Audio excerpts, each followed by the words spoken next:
창세기 49번째 강해로 오늘 본 말씀을 가지고 계승된 믿음의 축복이라는 제목으로 함께 은혜를 나누겠습니다. 함께 따라 쓰겠습니다. 계승된 믿음의 축복. 고맙습니다. 지난 시간에 우리는 이삭이 리브가를 만나 결혼하는 장면을 통해서, 그 사건을 통해서 하나님의 백성들이 세상을 살면서 수도 없이 마주할 이 선택과 결정, 이 선택과 결정을 어떻게 해야 하는지, 어떠한 성경의 원리에서 해야 하는지에 대한 말씀을 여러분에게 드렸습니다. 우리가 이렇게 선택과 결정을 해야 할 때 어떻게 해야 합니까? 기도해야 합니다. 기도. 하나님의 뜻을 구하며 지혜를 구하는 기도를 해야 합니다.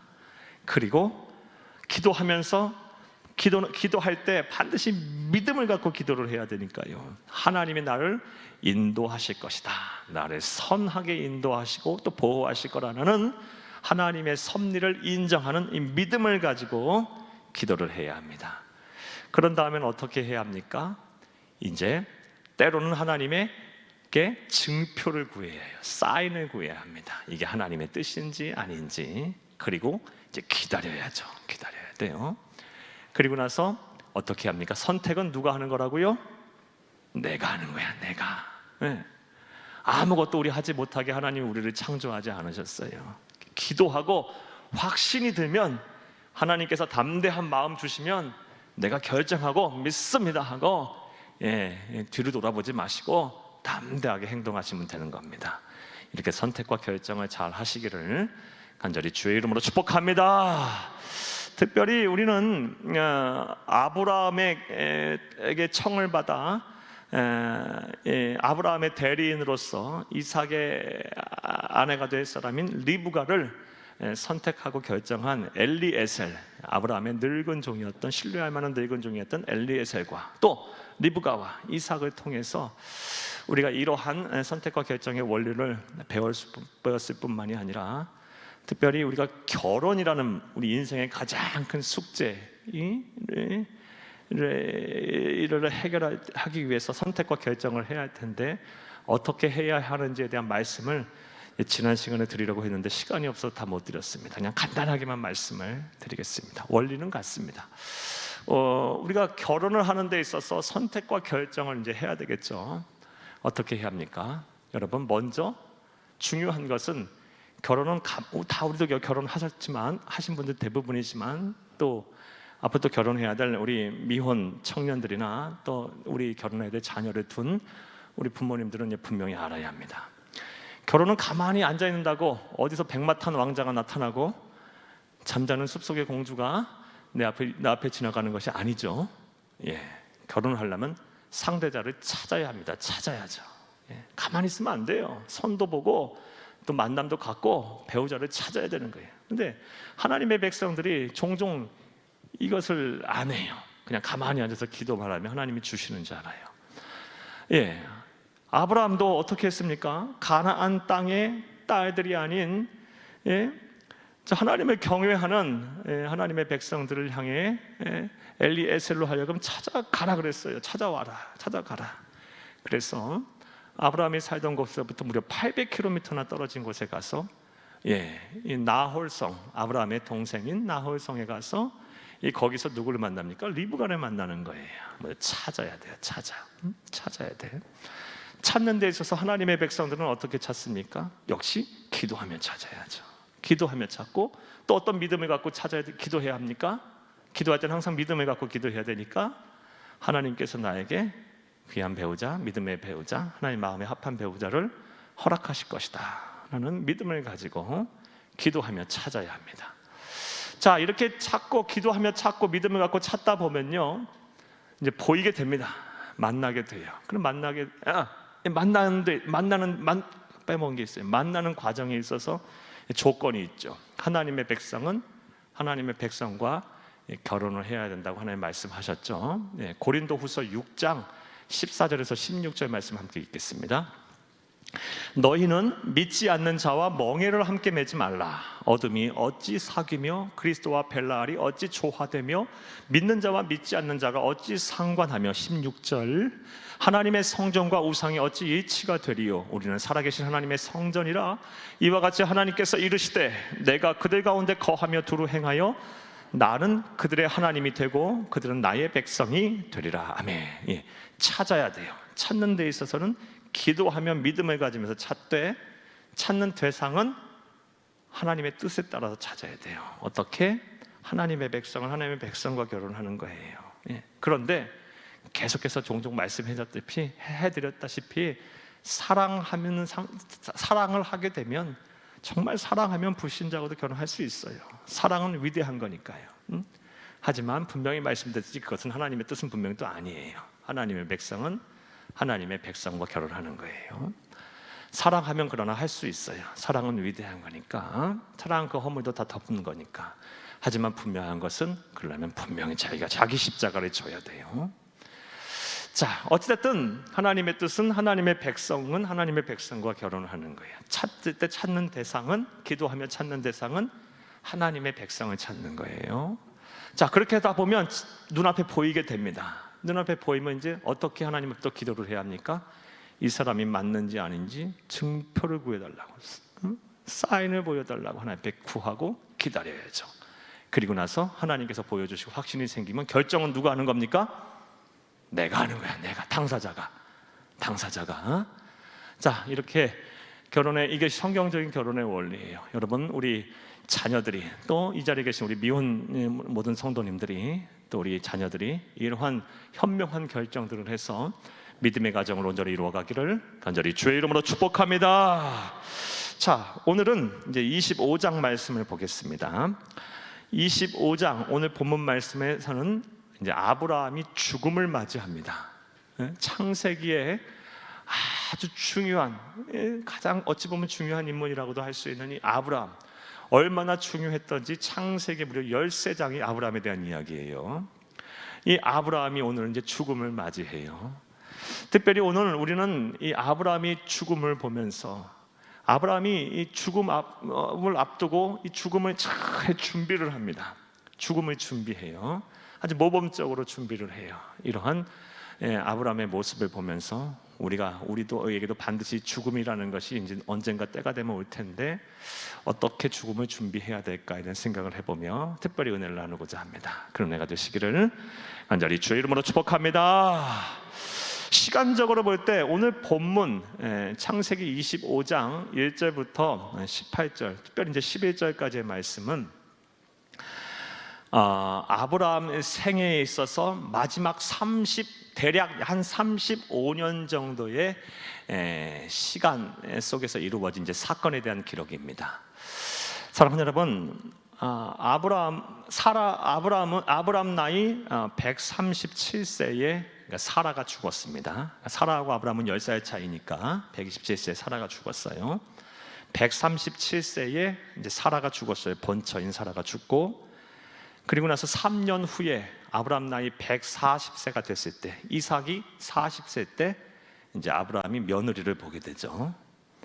그리고 나서 이제 140세 이후에 언제인지 모르겠지만 아마도 대략 한 아들 결혼시키고 나서, 그리고 나서 이제 아브라함도 이제 세장가를 드는 말씀이 이제 오늘 본 말씀에 나오는데, 그렇게 세장가를 들게 됐어. 그리고 나서 175세에 죽게 됩니다. 그러니까 오늘 본문 말씀은 아브라함이 자녀를 결혼시킨 이후에, 즉 140세 이후에, 그래서 175세까지 약 35년의 삶 속에 이루어진 사건에 대한 기록이고, 이제 175세가 됐을 때 이제 아브라함이 죽음을 맞이하게 되는데, 어떻게 죽음을 준비하며 죽음을 맞이하게 되는지에 대해서 살펴보며 영적 교훈을 찾겠습니다. 그런 은혜가 되시기를 간절히 바랍니다.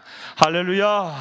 사랑하는 여러분, 자, 이제 말씀을 보겠습니다. 먼저 1절을 읽겠습니다. 그의 나이 140세 이후에 35년의 여정 가운데 어떠한 일이 있었을까요? 25장 1절을 함께 읽겠습니다. 아브라함이 후처를 맞이하였으니 그의 이름은 그두라라. 아멘. 예, 세 장가를 들었습니다. 예, 그러니까 첩을 둔 것이 아니고, 예, 이제 정식으로 결혼을 했어요. 사별 후에 재혼을 한 것입니다.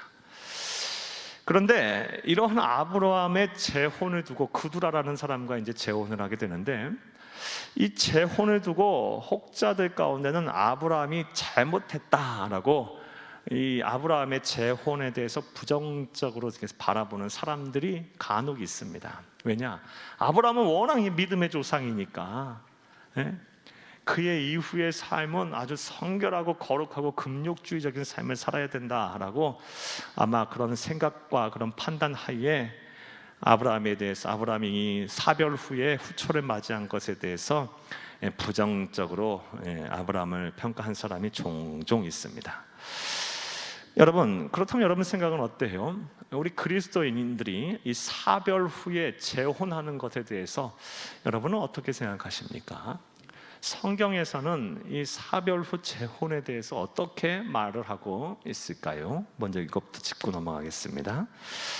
답부터 말씀을 드리면 꽤나 긍정적으로 이야기를 합니다. 특별히 사도 바울이 사별 후 재혼하는 거에 대해서 오히려 권면을 할 정도입니다. 여러분, 고린도전서 7장 39절을 함께 읽겠습니다.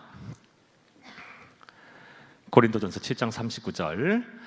아내는 그 남편이 살아있는 동안에 매여 있다가 남편이 죽으면 자유로워 자기 뜻대로 시집갈 것이나 주 안에서만 할 것이니라. 아멘. 여러분, 이 말씀, 또 이제 고린도전서 7장 말씀에 보게 되면 이 사별 후 이 재혼하라, 특별히 이 고린도 교회에 있는 과부들을 향해서, 사별한 과부들을 향해서 재혼을 하라라고 이렇게 권면을 하는 사도 바울의 이런 말씀이 고린도전서 7장에 기록이 되어 있습니다. 물론 이 고린도 교회의 특수성 때문에 이 사별 후 재혼에 대해서 강조한 것이라고 볼 수도 있습니다. 왜냐하면 이 고린도라는 도시가 워낙 음란한 도시였어요. 그리고 세속 도시였어요. 그러다 보니 이 과부들을 향해서 정말 시험과 유혹이 많았어요. 그 당시, 특별히 성적인 유혹이 많았어요. 그래서 이것을 경계한 나머지 사도 바울이 그러려면 너 빨리 결혼해라, 가정을 이뤄라, 죄짓지 말고, 이런 차원에서 이야기하기도 했지만, 어찌됐든 간에 성경에서는 사별 후 재혼에 대해서 꽤 긍정적으로 보고 있습니다. 그러니까 행여 여러분 가운데 이 마음, 이것이 마음에 불편한 행여라도 한 분이라도 계신다면 마음을 편히 가지시고, 여러분 하나님이 주시는 대로 여러분 꼭 그런 믿음의 가정을 이루어 가시기를 간절히 주의 이름으로 축복합니다. 그렇다고 해서 모든 재혼이 다 용납되는 것은 아닙니다. 이 시간 그러니까 다 하고 싶지는 않은데요. 여러분, 성경에서 말하는 하나님의 가정의 원칙은요, 일부일처예요. 일부일처. 반드시 한 남자와 한 여자가 결혼해서 결혼을 가정을 이루는 거지, 일부다처, 또 일처다부, 요즘 이런 것도 있나요? 이건 성경이 하나님의 뜻이 아니에요. 반드시 일부일처예요. 그러니까 남편이 살아있고 아내가 번듯이 살아있는데 어디 가서 재혼하고 이러면 안 되는 거예요. 어디 가서 결혼하고 이러면 절대 안 되는 거예요. 하나님 뜻이 아니에요. 그리고 여러 명의 아내를, 또 여러 명의 남자를 거느리는 것은 정말 하나님의 뜻이 아니고 큰 죄로 보시고, 이건 간음죄입니다. 간음죄. 하나님께서 미워하는 죄입니다. 성경은 일부일처예요. 자, 아브라함은 그래서 이제 그의 나이 140세 이후에, 아마 자식을 결혼시킨 이후에 바로 아마 그래 한 모양이에요. 그두라라는 여인을 만나서 이제 결혼을 합니다. 자, 그리고 나서 하나님께서 이제 아브라함에게 복을 주시는데요, 2절부터 4절 말씀을 읽겠습니다. 2절부터 4절. 그가 시므란과 욕산과 무단과 미디안과 이스박과 수아를 낳고, 3절. 욕사는 스바와 드단을 낳았으며 드단의 자손은 아수르의 족속과 루드시 족속과 르암미 족속이며 미디안의 아들은 에바와 에벨과 한옥과 아비다와 에다아인이 다 그두라의 자손이었더라. 아멘. 여러분, 읽기도 어려운 이름들이 막 나오죠. 여러분, 아브라함이 이제 후처인 그두라를 만나 결혼한 이후에 오늘 본 말씀 2절부터 4절까지, 특별히 2절 말씀에 보면 아들만 6을 낳습니다. 그러니까 딸도 분명히 낳겠죠. 이 당시 세계관은 딸들은 죄송하지만 성경에 이름을 못 올리니까 아들도 낳고 딸도 낳았을 거예요. 아들만 6을 낳았어요. 100년 동안, 사라와 사는 100년 동안 겨우 아들 하나 낳았는데, 그리고 이건 하나님의 뜻이 아니었어요. 이건 일부 예처를 어긋나는 거니까 간음죄죠. 어떻게 보면요, 하나님 앞에 이건 인간의 방법을 동원한 간음죄를 진 거예요. 하갈을 통해서 이스마엘 아들을 낳았어요. 그러니까 100년 동안 딱 2 아들 낳았는데, 이 140세 이후에 이제 다시 재혼을 해서 그두라라는 여인을 만나서 결혼을 해서 아이를 낳았는데 아들만 6을 낳았고, 아마도 딸도 여러 낳았을 거라고 성서신학자들이 추정해요. 최소 10명 이상 낳지 않았을까라고 생각합니다. 하나님께서 노년에 막 복을 주신 거예요. 사랑하는 여러분, 그렇다면 하나님께서는 어찌 이렇게 복을, 이런 다산의 복, 그리고 많은 자녀를 낳게 하는 복을 아브라함에게 주셨을까요? 이것은 하나님께서 그에게 주신 약속의 말씀을 성취하시기 위함이에요. 여러분, 2절 말씀은 아브라함이 낳은 6명의 아들들의 이름이고요, 3절과 4절은 그 아들들의 후손이 각각 한 족속의 조상들이 됐다는 얘기예요. 여러분, 그렇다면 아브라함에게는 어떠한 약속을 주셨습니까? 창세기 17장 5절 말씀을 함께 읽겠습니다. 이제 후로는 네 이름을 아브라함이라 하지 말고 아니하고 아브라함이라 하리니 이는 내가 너를 여러 민족의 아버지가 되게 함이니라. 아멘. 이게 약속이거든요. 그러려면 이삭만 갖고는 안 돼요. 이스마엘만 갖고는 안 돼요. 한 족속이잖아요. 여러 족속의 아들, 만 열방의 아비가 되려면, 민족의 아비가 되려면 여러 아들들, 여러 자녀들이 필요합니다. 그래서 하나님께서 이 약속의 말씀을 이루시려고 그냥 자녀를 그두라를 통해서 주신 거예요. 어떤 참 재밌는, 어떻게 보면 짓궂은 성서신학자인데요, 이 아브라함과 결혼한 그두라가 얼마나 애를, 아브라함 그 노년에 애를 낳으려면 얼마나 힘들었겠어요. 그래서 최소한 그의 인생에 있어서 애를 그냥 낳는다고 해서 바로 출산하는 건 아니지 않습니까? 그러니까 10개월 동안 애를 뱃속에 넣고 살아야 되잖아요. 근데 10자녀라고 한다면은 여러분 어떻게 되겠어요? 쉬지 않고 애를 낳아야 되죠. 쉬지 않고 낳았었어야 했다. 이러면서 어떤 성서 신학자들은 하나님, 이 그두라가 하나님께 복을 받아 그의 인생에 있어서 약 52년을 따져보니까 어떤 계산이 있을지 모르겠는데 52년의 기간이 임신기간이었다라고 얘기했죠. 연구한 성서신학자가 있을 정도예요. 어쨌든 간에 하나님께서 이 그두라에게 복을 주시고 아브라함에게 복을 주시고 약속의 말씀을 성취하시기 위해서 140세 이후에 많은 자녀들을 주셨고 그 자녀의 후손을 통해서 여러 민족이 세워졌습니다. 하나님의 말씀, 약속의 말씀이 성취가 된 것입니다. 할렐루야. 자, 우리는 이러한 사실 속에서 중요한 진리를 발견해야 되죠. 무슨 진리입니까? 하나님은 약속하신 것은 반드시 이루시는 분이시다라는 것입니다. 이루시는 거예요. 반드시 이루시는 분이에요. 우리에게도 참 많은 말씀을, 약속을 주셨죠.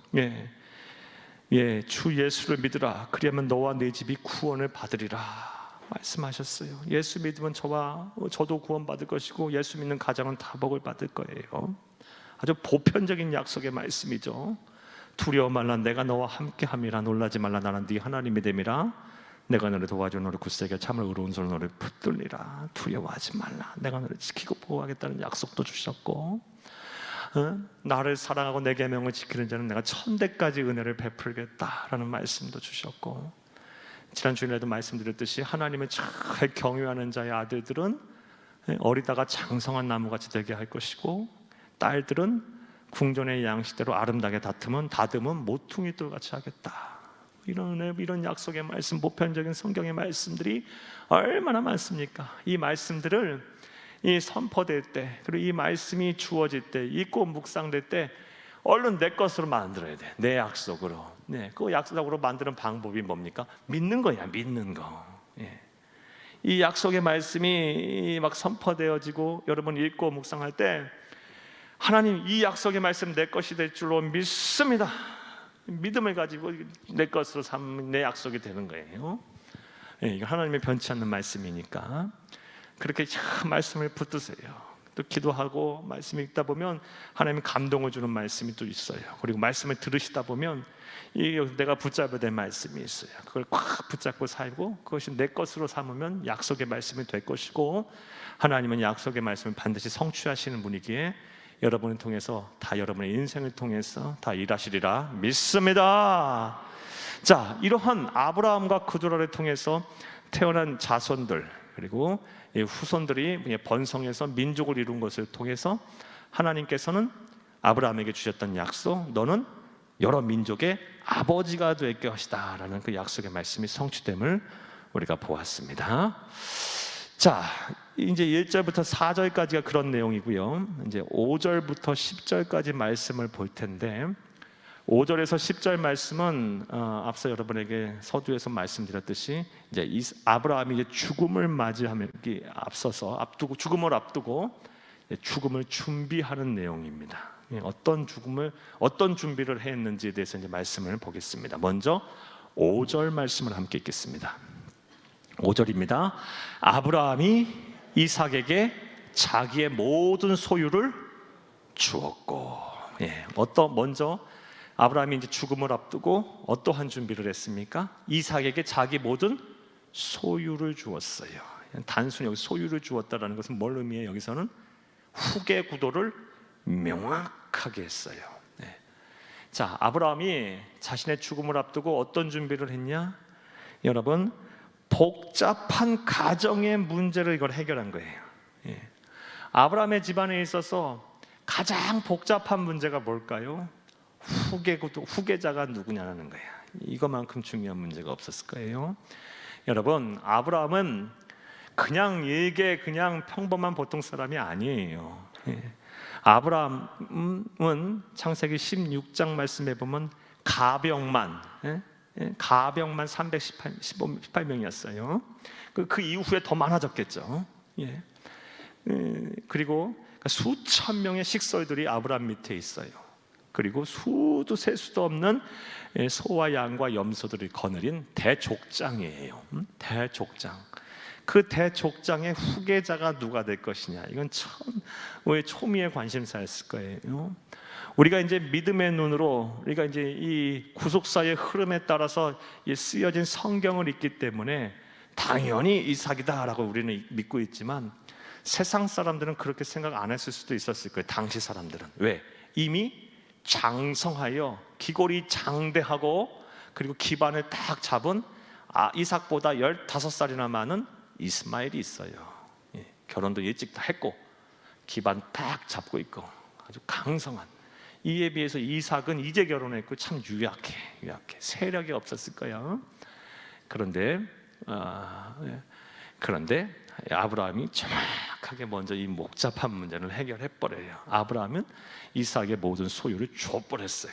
줬어. 후계 구도를 명확하게 한 거예요. 여러분, 우리는 물론 아브라함 같은 대족장도 아니고 그런 재벌도 아니에요. 하지만 그렇다고 해서 우리의 가정에, 우리의 삶에, 우리의 사후 일어날 복잡한 문제들이 없는 것은 아니에요. 다 있어요. 여러분, 어떤 장례식장 가면 그 아버지 어머니가 살던, 그 부모님이 살던 그 크지도 않은 몇 평 되지도 않는 집 그거 하나 놓고 막 형제들이 박 터지게 싸우는 것도 봐요. 네? 그 왼수가 되는 것도 봐요. 정말 많잖아요, 여러분. 네? 정말 많아요. 이게 얼마나 큰 불행입니까? 예, 참 불행이에요. 예.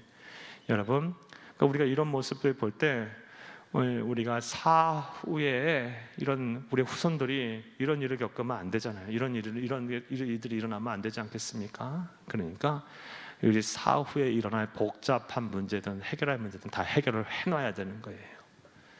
유서도 써놓고 미리 유언도 해놓고 이렇게 해서 미리미리 이게 잘 이 문제가 이제 불거지지 않도록 우리의 삶의 마지막 준비도 잘 하는 것이 현명한 그리스도인의 모습이라 봅니다. 할렐루야! 아브라함은 자신의 사후 일어날 수 있는 복잡한 가정의 문제를 해결했습니다. 이미 그리고 죽음을 준비했어요. 자, 또 아브라함은 어떠한 죽음을 앞두고 준비를 했을까요? 6절도 있겠습니다. 6절, 자기 서자들에게도 재산을 주어 자기 생전에 그들로 하여금 자기 아들 이삭을 떠나 동방 곧 동쪽 땅으로 가게 하였더라. 아멘. 사랑하는 여러분, 자기 서자들, 그러니까 이삭에게는 배다른 형제들이 많죠. 일단 이스마엘이라는 아주 건장한 세력이 이미 있고 15살이나 많은, 그리고 이 구두라를 통해서 낳은 줄줄이 낳은 아들들이 있어요. 이들에게도 재산을 주어 자기 생전에 이미 살아있을 때 다 정리한 거예요. 그들로 하여금 자기 아들 이삭을 떠나버리게 했어요. 저 동쪽 땅으로 가게 했어요. 그러니까 먼저는 가족의 복잡한 문제를 다 해결했을 뿐만이 아니라 어떤 것까지 해결했냐, 다툼의 소지가 있을 것, 그 소지마저도 전부 다 없애버렸어요. 이삭 주변에서 행여 이 형제들 간에 가까이 근거리에 살게 되면 반드시 분란되고 분쟁이 일어나겠죠. 예, 그리고 그것까지도 원치 않은 거예요. 그리고 이삭과 이 그두라를 통해서 낳은 형제들, 또 이스마엘하고는 영적으로 전혀 다른 사람들이에요. 그것으로 인해서 이 이삭이 행여 잘못될까봐 그런 구속사의 흐름을 이어가야 할 믿음의 조상이 될 사람인데, 그런 것까지도 내다보며 나중에 잘못된 소지, 또 이 다툼의 소지까지도 아예 원천적으로 해결하려고 재산을 주어 이삭에게서 멀리 떠나버렸어요. 생전에 이미 다 해결해 놨어요. 여러분, 아브라함이 얼마나 앞을 내다본 사람이에요. 그렇죠? 철두철미한 사람이었어요. 예. 우리 믿음의 사람들은요, 항상 앞을 보고 살아야 돼요. 뒤를 보는 사람들은 이건 세상 사람들의 눈이고, 우리의 눈은요 항상 앞을 보고 있어야 돼요. 우리는 지금부터 시작해서 하나님의 나라를 보고 있어야 돼요. 계속 우리는 이 세상이 끝이 아니잖아요. 그러니까 하나님의 나라를 보고 사는 사람이에요. 앞을 계속 보고 사는 사람이에요. 그러니까 우리의 미래를 계속 보고 있어야 돼요. 우리는 미래를 보고 사는 사람이 되어야 될 줄로 믿습니다. 여러분, 따라서 여러분 생전에 행여 여러분 이렇게 형제들끼리, 또 자녀들끼리, 또 가정이 어려움을 당하고, 또 그 외에 여러 가지 소지, 다툼의 소지, 어려움의 소지가 있는 것들이 있다면 여러분 생전에 여러분 해결할 수 있으면 해결하는 대로 다 이렇게 깔끔하게 정리를 잘 해놓으시기를 간절히 주의 이름으로 축복합니다. 자, 문제를 해결했고 다툼의 소지까지 없애버렸어요. 자, 그 다음에 또 그는 죽음을 어떻게 준비했을까요? 우리 7절에서 10절 말씀을 읽겠습니다. 아브라함의 향년이 175세라. 그의 나이가 높고 늙어서 기훈이 다하여 죽어 자기 열조에게로 돌아가며. 아멘. 여러분, 8절 말씀은 좀 번역이 마음에 안 들어요. 여러분, 이 어떤 단어 때문에 번역이 좀 마음에 안 드냐면요, 나이가 높고, 요 번역이, 한글 성경 번역이 좀 잘못된 것은 아닌데 마음에 들지 않아요. 정확한 번역이라 보기 좀 힘들 것 같아요. 여러분, 왜냐하면 히브리어 원어 성경을 보거나 아니면 히브리어 원어 성경을 가장 잘 번역해 놓은 NASB, 그러니까 영어 본 성경, 영어 번역본은 총 8개 성경 버전이 있는데, 그중에서 NASB는 원어를 가장 충실하게 번역해 놓은 성경인데요, 이 NASB나 아니면 원어 성경을 보면 나이가 높고를 어떻게 번역해 놨냐면요, NASB 같은 경우는 Abraham satisfied with life라고 번역을 해놨어요. 그러니까 그의 나이가 높고가 아니라 아브라함이 자신의 인생의 삶에 만족을 하고, 여러분, 만족을 하고 늙어서 기운이 다하며. 그러니까 아브라함은 내 노년에 이르렀을 때, 죽음 앞에 이르렀을 때, 나는 이제 내 모든 삶에 대해서 다 만족한다, 후회가 없다, 정말 웃으면서 천국 간 사람이에요. 네. 저와 여러분이 이렇게 내 인생 정말 만족한 삶이었다, 많은 것을 가지고 또 많은 것을 누리지는 못했지만 정말 하나님의 은혜 속에 사명을 다 감당하며 정말 나의 인생은 만족한 삶이었다라고 여러분 함께 신앙 고백하며 하나님의 나라 가는 저와 여러분이 되어야 될 줄로 믿습니다. 이 나이가 높고 하고 높고의 히브리어 원어가 사바라는 단어인데요, 사바라는 단어가, 여러분, 이 사바라는 단어가 보통 높다라는 뜻보다는 가득 차다라는 뜻이에요. 가득 차면 어떻게 돼요? 만족하겠죠? 그래서 이게 파생된 의미로 만족하다라는 의미가 강해요. 그러니까 나이가 들어서 내 인생이 만족스럽고 이제 늙어서 기운이 다하여 죽어 자기 열조에게로 돌아갔습니다. 자, 9절 말씀도 읽겠습니다. 그의 아들들인 이삭과 이스마엘이 그를 마므레 앞 해쪽 속 소알의 아들 에브람의 밭에 있는 막벨라 굴에 장사하였으니. 자, 근데 이 9절 말씀에 이 아브라함이 장사된 굴은 누가 산 겁니까? 누가 샀습니까? 아브라함이 샀어요. 누구를 장사하려고? 사람만 장사하려고? 본인도 들어가려고. 그리고 그 후에 후손들도 들어가게 돼요. 이후엔. 자, 10절 말씀. 이것은 아브라함이 해쪽 속에서 산 밭이라. 아브라함과 그의 아내 사라가 거기 장사되니라. 아멘. 아브라함은 죽음을 앞두고 어떠한 준비도 했습니까? 이후 자신의 후손들이 나를 어떻게 장례를 치를 것까지도 준비 다 해놓은 거예요. 장지 다 결정해 놓고, 여러분, 이삭에게 또 이스마엘에게, 특별히 이스마엘만 꼭 집어서 얘기를 하고 있잖아요.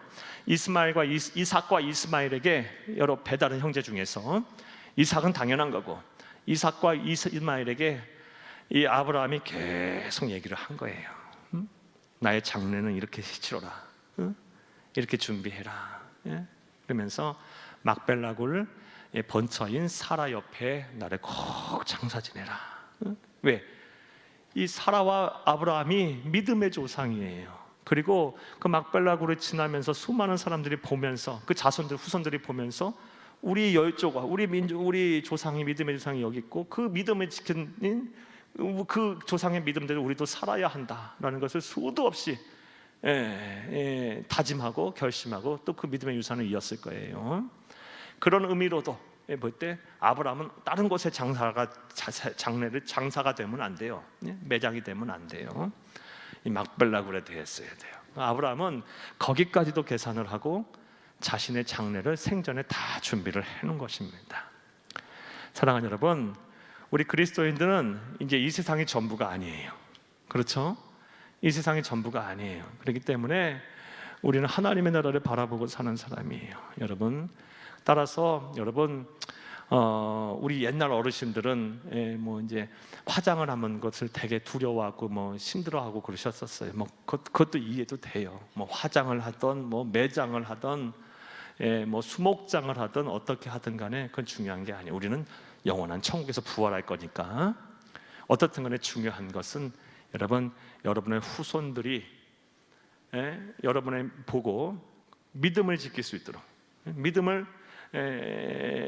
믿음을 잘 지키고 그 어머니 아버지의 믿음대로 살 수 있도록 여러분 장 이후에, 여러분 사후에 이를 장례조차도 여러분 잘 준비할 수 있기를 간절히 주의 이름으로 축복합니다. 아브라함은 거기까지 이제 준비를 해놓은 거예요. 그리고 아브라함의 이제 뜻과 의지대로 다 이렇게 장사가 치러졌습니다. 자, 10절까지 내용 이해되셨습니까? 자, 이제 11절 말씀은요, 내용 설명부터 해드리고 이제 읽겠습니다. 아브라함이 이제 복을 받아요. 이게 아브라함의 축복이, 이삭이 복을 받아요. 아브라함에게 임했던 그 받았던 하나님이 주셨던 복이 누구에게 이제 계승이 돼요? 이삭에게로 가요. 이삭에게로. 그리고 이제 그 본격적인 얘기가 이제 다음 시간부터 이제 특별히 이제 26장부터 막 전개가 되는데, 예, 이 11절 내용은 이삭이 복을 받은 내용이에요. 자, 그런데 또 하나님은 놀라워요. 이삭에게뿐만이 아니라 첩의 소생인, 하나님의 뜻과는 전혀 상관이 없이 낳은 첩의 소생인 이스마엘까지도 복이 임해요. 그러니까 믿음이 계승이 되는 거예요. 믿음의 축복이, 그 말씀이 이제 이 12절부터 18절까지 말씀은 이제 이스마엘이 받은 복이고, 11절 말씀은 이삭이 받은 복입니다. 11절 말씀을 함께 읽겠습니다. 아브라함이 죽은 후에 하나님이 그의 아들 이삭에게 복을 주셨고, 자, 아브라함이 죽은 후에 하나님이 그의 아들 이삭에게 복을 주셨다고 성경은 이렇게 언급을 하고 있어요. 그러니까 아브라함의 생전에도 복을 주셨겠죠, 이삭에게. 그런데 이제 이 복은 완전히 다른 의미 차원의 복인 거예요.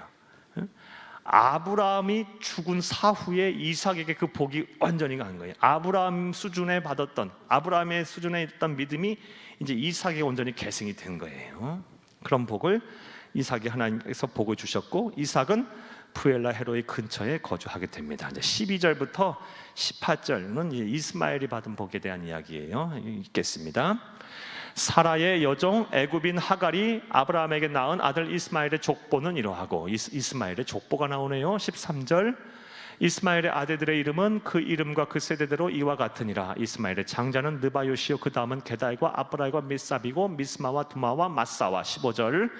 하닷과 데마와 여둘과 나바스와 게드만이 이들은 이스마엘의 아들들이요 그 촌과 부락대로 된 이름이며 그 족속대로 12지도자들이었더라. 17절. 이스마엘은 향년이 137세의 기운이 닿아 죽어 자기 백성에게로 돌아갔고, 자녀도 많이 낳고 또 장수도 했습니다. 18절. 그 자손들은 하빌라에서부터 아수르로 통하는 애굽 앞술까지 이르러 그 모든 형제의 맞은편에 거주하더라. 이 모든 형제는 누굴 말합니까? 이삭의 후손들 맞은편에 거주하게 됩니다. 사랑하는 여러분, 자, 이제 우리가 이제 11절부터 18절 말씀에서 이제 주목해야 될 거는, 이제 아브라함의 믿음의 축복이 이삭에게, 또 심지어 이스마엘에게까지 계승된 것처럼, 이제 우리의 이제 믿음의 축복이 우리 때에서 끝나면 안 되고, 우리는 당연히 받아야 하고, 우리 때에서 끝나면 안 되고, 우리의 자녀와 우리의 후손들까지 계승이 되어야겠죠. 이게 진정한 복임을 믿으시기를 간절히 주의 이름으로 축복합니다. 그러니까 우리가 하나님의 나라 가는 그날까지 우리의 마음의 이제 중심에 소원을 두고, 우리 중심에 소원을 두어야 할 게 뭐냐면, 하나님 내게도 복을 주시고 내 믿음도 더욱 성장하게 해주시고 성숙하게 해주시고, 정말 아브라함 같은 믿음 내게도 주시옵소서 기도도 해야 되겠지만, 내 믿음이 아니면 내 믿음보다 더한 믿음이 내 자녀와 내 아들, 딸과 내 후손들에게 계승이 돼서 내가 받은 복보다 더 큰 복을 내 아들, 딸들이 받게 해달라고 여러분 마음의 중심을 두고, 중심에 소원을 두고 기도해야 할 줄로 믿습니다. 그렇다면 여러분, 우리가 어떻게 해야 할까? 이 문제가 아주 중요한 사명인데, 우리 믿음의 축복을 계승해야 될 것이 이제 부모로서 우리에게 귀한 사명인데, 이 사명은 어떻게 감당을 해야 할까요? 참 어려운 문제죠. 네. 부모의 뜻대로 안 되는 게 이제 자녀인데, 정말 이건 힘들죠. 이 문제에 지금 걸려 계신 분들 정말 많을 거예요. 그런데 이게 잘 돼야 될 텐데 어떻게 해야 할까? 여러분, 많은 말씀 드릴 수 있겠지만 한 말씀만 여러분 드릴게요. 여호수아서 24장 15절 말씀 함께 읽겠습니다. 여호수아서 24장 15절. 시간이 없으니까 간단하게 한 말씀만 보고 한마디만 할게요. 만일 여호와를 섬기는 것이 너희에게 좋지 않게 보이거든 너희 조상들이 강 저쪽에서 섬기던 신들이든지 또는 너희가 거주하는 땅에 있는 아모리 족속의 신들이든지 너희가 섬길 자를 오늘 택하라. 오직 나와 내 집은 여호와를 섬기겠노라 하니. 아멘. 이 말씀은 여호수아가 한 유언이에요. 여호수아가 이제 가나안 정복 전쟁은 다 마치고 12지파에게 다 이렇게 땅을 다 배분하고, 그리고 나서 이제 자신이 이제 하나님의 나라 갈 그 딸이 다 왔어요. 그래서 이제 장로들 불러놓고 백성들 앞에서 만일 여호와를 섬기는 것이 너에게 좋지 않게 보이거든 너희는 니네가 섬길 대로 섬겨. 하지만 오직 나와 내 집은 여호와를 섬기겠노라 라고 다짐을 했고 공인을 했고 확답을 했고 받았어요. 그리고 자녀들과 후손들이 이런 확답을 했겠죠. 사랑하는 여러분, 저와 여러분, 우리의 믿음이, 우리의 축복이 아브라함이 이삭에게, 이삭 심지어 이스마엘까지 계승된 것처럼 우리 또한 이 믿음의 축복이 우리 자손 아들 딸들에게 계승이 되려면 여러분 이 정도의 강단은 있어야 되지 않을까? 이 정도의 확신은 있어야 하지 않을까? 네? 다른 얘기 다 집어치우고더라도 이 정도의 담력은 있어야, 믿음의 담력은 있어야 하지 않을까? 네? 여러분, 저와 여러분이 이러한 아브라함의 담력, 믿음의 담력을 소유할 줄로 믿습니다. 예, 나와 내 집은 오직 여호와 하나님만을 섬기겠노라. 예, 이런 담력을 가지면 여러분, 이런 담력 갖고 이런 생활하는, 이런 믿음을 갖고 삶의 현장에서 사는 부모를 보는 아들 딸들이 그 믿음을 안 소유하겠습니까? 죽으면 죽으리라. 주 예수보다 귀한 것은 없다. 예? 죽으면 천국 가면 되지. 하나님이 늘 나와 함께 하신다. 예? 이러한 담력, 이러한 믿음을 갖고 두려워하지 아니하고 사는 그런 믿음의 조상을 보며 그의 자손과 후손들이 어찌 흔들리겠어요. 여러분, 우리 종종 하는 말, 참 이 말은 안 하고 싶은데도 할 수밖에 없네요. 부모는 자녀의 거울이에요. 여러분, 내가 기도하지 않는데 내 자녀가 기도하겠어요? 내가 예배 생활 엉터리인데 내 자녀가 예배 생활 제대로 하겠습니까? 내가 전도하지 않는데 내 자녀가 전도해요? 내 영성이 엉망인데 내 자녀가 영성이 높아지길 원해요? 이건 정말 만에 하나 천에 하나 하나님의 은혜가 아니면 안 되는 거예요. 여러분, 이것에 찔리시는 분들은 회개하고 돌이키시면 돼요. 하나님은 기회를 계속 주실 거니까. 그러니까 다른 말 다 집어치고라도 이 여호수아 정도의 이 강단이 있으면 될 것 같아요. 저와 여러분이 이러한 믿음을 소유할 줄로 믿습니다. 오직 나와 내 집은 여호와 하나님만을 섬기겠노라. 섬기겠노라. 이런 믿음으로 나아가면 반드시 우리 자녀들도 지금은 아니더라도 지금 잘하면 정말 감사한 일이고 지금은 아니더라도 반드시 돌아오게 될 거예요. 그리고 하나님께서 그렇게 돌아오게 하실 거예요. 여러분이 그때를 바라며 항상 소망을 갖고 사시기를 간절히 주의 이름으로 축복합니다. 축복합니다. 여러분, 참 예수를 믿는다는 것은 귀한 일이에요. 그리고 복된 일이에요. 아브라함의 인생을 통해서 우리가 알 수가 있어요. 오늘로서 이제 아브라함의 그 믿음의 조상 아브라함의 인생이 끝났는데 얼마나 그가 실수투성이었습니까? 얼마나 다듬어지지 아니한 사람이었습니까? 네? 그러나 정말 그에게는 정말 다른 사람과 다른 점이 있었어요. 그에게는 믿음이 있었어요. 믿음이. 창세기 12장 말씀에 아브라함에게 하나님께서 나타나셔서 75세에 내가 너에게 보여줄 땅으로 가라. 아무것도 확정된 것이 없었는데 하나님의 말씀이기에 믿고 순종했어요. 그 이후로 우리 살펴봤잖아요. 2번이나 자기 살겠다고 자신의 아내 팔아먹고 치졸하게 살고 이기적인 사람이었고 그런 실수투성이었지만 그에게는 믿음이라는 게 있었어요. 믿음이라는 게, 하나님을 향한 믿음, 변치 않는 믿음. 이 믿음을 잘 지키고 살았더니 하나님께서 다 그를 통해서 일하셨고 역사하시고 약속을 성취하셨습니다. 이제 저와 여러분의 차례입니다. 저와 여러분도 비록 우리가 가진 것 없고 부족하고 우리의 인격이 덜 성숙하고 좀 때로는 모자라도 우리가 정말 하나님을 향한 이 순도 100%의 믿음 소유하라고 애를 쓰면 하나님께서 일하실 거예요. 우리의 부족함과 허물은 하나님께서 감추시고 덮으시고 일하셔서 우리에게도 복을 주실 뿐만 아니라 우리의 믿음의 축복이 우리 아들 딸들에게도 계승돼서 대대손손 복을 받는 신앙의 명문 가정이 될 것입니다. 할렐루야, 할렐루야. 예.